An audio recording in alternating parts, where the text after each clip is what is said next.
Hi there.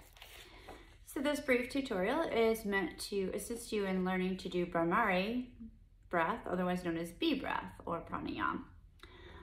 This breath practice can be done any time of day. It's safe for beginners to advanced. There's not a lot of really contraindications. Obviously, when we're doing breath work, if you have an ear or sinus kind of infection, then that might be a contraindication if you're not feeling well.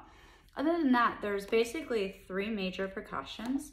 And the precautions are going to be if you have epilepsy or vertigo, or if you have claustrophobia. And so the one way to do it is with a very closed off hand position or mudra known as Shanmukhi Mudra. And Shanmukhi stands for 7 gates because we're closing off our senses and we're turning within. So the 7 gates are the 2 eyes, the 2 nostrils, the 2 ears, and the mouth. So basically we'll be sealing that with the different fingers and thumbs. So if you're claustrophobic, that could disturb you. So you could do it psychically, that being said. This is, again, it's good any time of day. It can be done beginners to advanced. It is a lovely process if you're feeling kind of a sloth or a torpor. It's not very energizing, but it's very clearing. If you're having a lack of motivation, also good. It's going to increase luster in the mind, other mental clarity, if you will. And it's very soothing if you're feeling anxiety. It helps you to go within. So the practice of Pranayama, one of the stages of meditation, is great for that. It also helps to clear out the 6th and 7th chakras if you're interested in chakra work.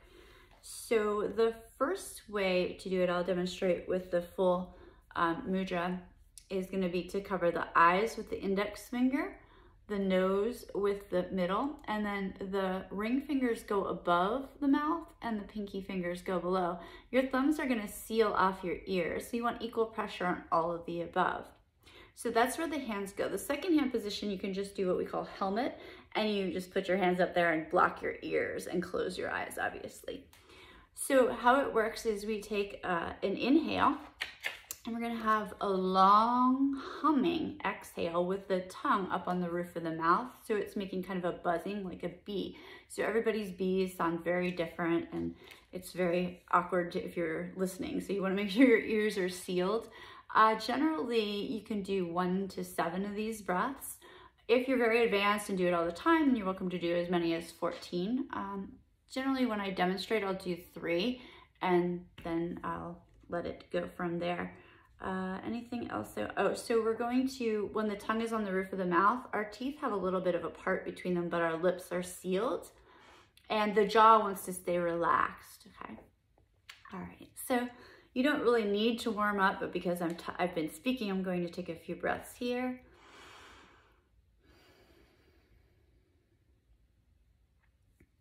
And then I'm going to put my fingers in their position.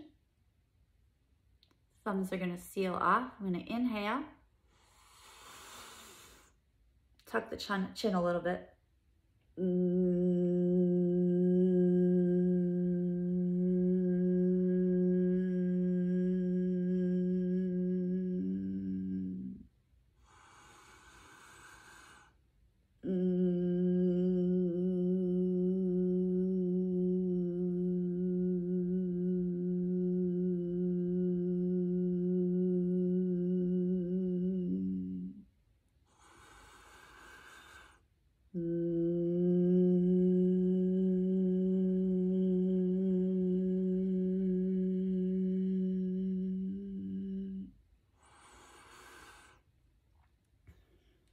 And then release the hand position and pause to notice any shifts. Decide if you want to do some more. So IAYT, International Association of Yoga Therapists, they began doing some research studies on this, and they found in a small study group that this was very soothing also to autistic kids. So it's a very internal, very soothing, but it's not going to be too calming. It can be balancing and it can add mental clarity. All right, so make it a great day, and thanks for watching. This is Ashley Lynn Caputo with Unwind the Mind, Hypnosis and Wellness. Namaste.